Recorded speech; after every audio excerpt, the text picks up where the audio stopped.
नमस्कार, मी लक्ष्मण आपल्या चॅनलवरती सर्वांचे स्वागत करतो. जे आपण कॉलेज रिव्ह्यूची प्लेलिस्ट चालू केलेली आहे तिलाच पुढे कंटिन्यू करत आज आपण एक नवीन कॉलेज तुमच्या समोर घेऊन आलो.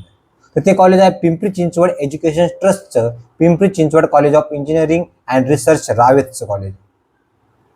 तर बघा, पिंपरी चिंचवड एज्युकेशन ट्रस्टच्या अंडर खूप सारे त्यांचे कॉलेज येतात. त्यांचं सर्वांचं नाव Pimpri Chinchwad college of engineering असेच आहे.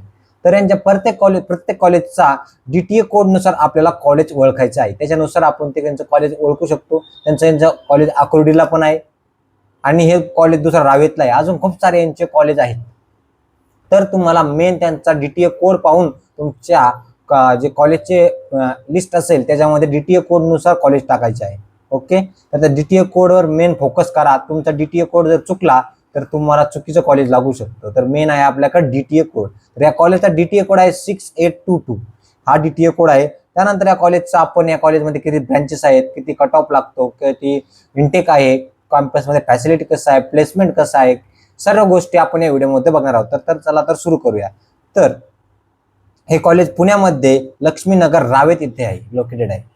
तर इथून आकुर्डी रेल्वे स्टेशन 4 किलोमीटर आहे कॅम्पस पासून आणि देहू रोड रेल्वे स्टेशन इथून 3 किलोमीटर आहे. तर निगडी बस स्टँड इथून 5 किलोमीटर आहे. कॅम्पस पासून 5 किलोमीटर आहे. इथून PMPL PCMCच्या खूप साऱ्या बसेस आहेत. इथून तुम्हाला ऑटो, रिक्षा, कॅब सर्व गोष्टी तुम्हाला कॅम्पसच्या बाहेरच मिळून जातात.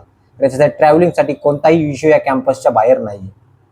तर नेक्स्ट, तर या कॉलेजचं पूर्ण नाव आहे Pimpri Chinchwad college of engineering and research रावेतचे कॉलेज आहे. हे 2014 साली सुरू झालेलं, म्हणजे इस्टॅब्लिश 2014ला झालेलं आहे. प्रायव्हेट इंजिनिअरिंग कॉलेज आहे. हे ऑटोनॉमस कॉलेज आहे आणि इथे ऑटोनॉमस कॉलेज ऑफ पुण्यामध्ये चांगले एक रेप्युटेड कॉलेज म्हणून याला ओळखले जाते. ऑटोनॉमस नॉन ऑटोनॉमस काय फंडा आहे तुम्हाला मी नवीन व्हिडिओमध्ये सांगेन. ओके, प्रायव्हेट इंजिनिअरिंग कॉलेज आणि टॉपचं कॉलेज म्हणलं जातं याला.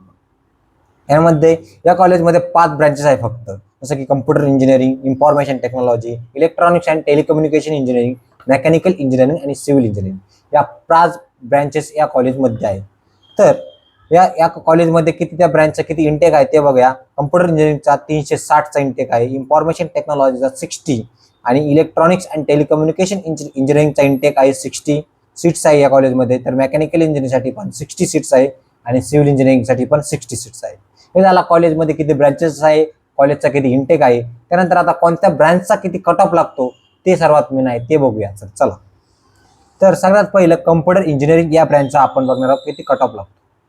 तर इथं बघा G ओपन, म्हणजे इथं बघा G म्हणजे जनरल ओपन आपण कट ऑफ बघणार, जनरल ओपनचा कट ऑफ. ओके, म्हणजे तुम्ही कोणत्याही महाराष्ट्र राज्यामधील कोणत्याही जिल्ह्यातले असाल तरी तुमच्यासाठी याच कट ऑफ आहे. ओके, तुम्ही होम युनिव्हर्सिटीमध्ये तुम्हाला थोडं दिलं झालं, कन्सेशन दिलं जातं, म्हणजे 1-2% तुमचं कमी असेल तरी तुमचा कट ऑफ 1-2% कमी असतो. कसा? होम युनिव्हर्सिटी म्हणजे कसं की तुम्ही पुण्यामध्ये तुम्ही राहतात आणि तुम्हाला पुण्यामध्येच ऍडमिशन घ्यायचं आहे, ती झाली तुमची होम युनिव्हर्सिटी. तुम्ही जर छत्रपती संभाजीनगरला राहत असाल किंवा सोलापूरला राहता, ओके, पुढे दुसऱ्या कोल्हापूर, सातारा, सांगली अशा कोणत्याही जिल्ह्यातून येऊन तुम्ही पुण्यामध्ये ऍडमिशन घेणार असाल तर तुमच्यासाठी कट ऑफ थोडा हाय लागतो. मग त्याला म्हणतात अदर युनिव्हर्सिटी किंवा स्टेट लेवलने तुम्ही ऍडमिशन घेऊ शकता. तर बघा G ओपन्स म्हणजे जनरल ओपनचा कट ऑफ लागतो इथं 96.98%. तर इथं GS म्हणजे माझा बघा G म्हणजे जनरल SCचा कट ऑफ लागतो 90%, 90.88%. STचा कट ऑफ लागतो 59.27%. तर VGSचा कट ऑफ लागतो 93%. आणि NT1चा कट ऑफ लागतो 93.88%. NT2चा लागतो 95.67%. NT3चा लागतो 96.85. तर OBCचा लागतो 96.4. तर SBCचा कट ऑफ लागतो 96.38.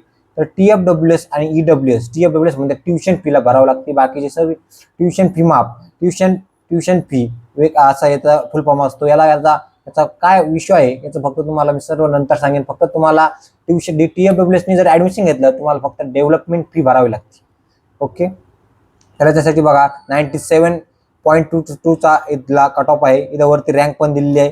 त्यानंतर EWSचा कट ऑफ लागतो इथं 94.0% आहे EWSचा. ओके, हे झालं कम्प्युटर इंजिनिअरिंग. तर त्याच्यानंतर आपण बघणार इन्फॉर्मेशन टेक्नॉलॉजीचा किती कट ऑफ लागतो. तर ओपनसाठी लागतो 96, SC साठी लागतो 90%, तर ST साठी लागतो 57, तर NT1 साठी लागतो 93 पॉईंट समथिंग, NT2 साठी लागतो 96.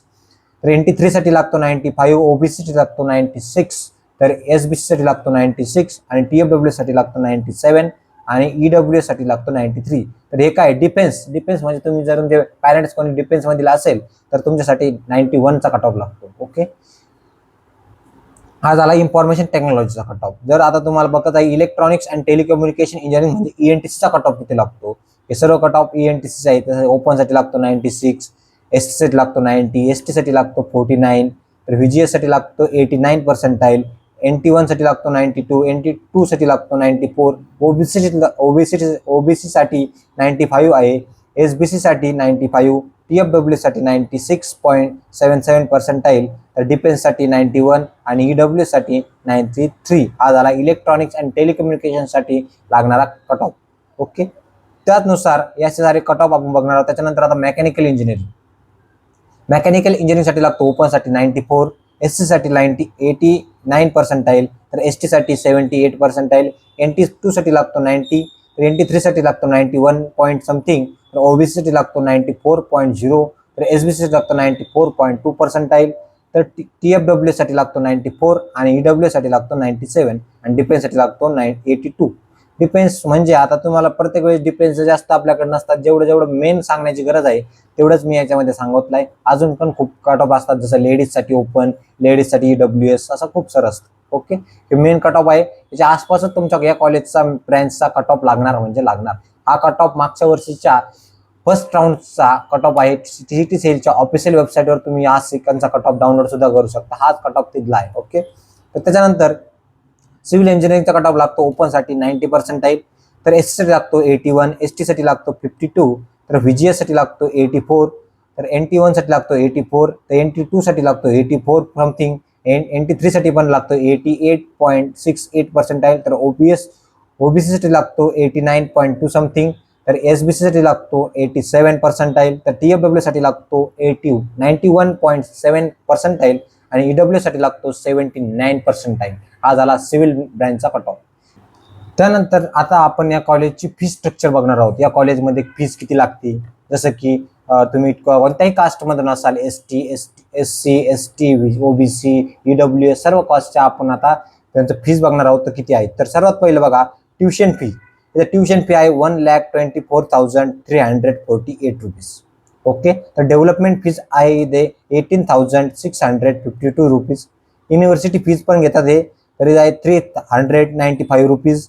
तर एलिजिबिलिटी फीज आहे इथे 650 रुपीज आणि इथे तुमचं एक इन्शुरन्स घेतलं जातं, त्याची फीज आहे 701 रुपीज. तर पूर्ण फी मिळून या कॉलेजची Maharashtra state student total fees म्हणून 1,40,746 रुपीज इतकी या कॉलेजची टोटल फीज आहे. तर तुम्ही बॉईज असाल, कसं कोणते boys, EBC boys, OBC, EWS, SBC यापैकी कोणत्याही बॉईज असाल तर तुम्हाला फीज असते 82,572 रुपीज. तर तुम्ही गर्ल्स असाल, कोणती girls, OBC, EBC, EWS, SBC, तर गर्ल्स असाल तुम्हाला पडते फक्त फीज 20,398 रुपीज. ओके, तर तुम्ही डबल नंतर TFWS मध्ये ऍडमिशन घेतलं, TFWS असो किंवा VG असो, NT असो, SBC असो, तर तुम्हाला पण 20,000 रुपीज फीज असणार. ST आणि ST कॅटेगरीसाठी फक्त फीज 1,746 रुपये आहेत. ST आणि STच्या विद्यार्थ्यांसाठी खूप अपॉर्च्युनिटी मोठी असते.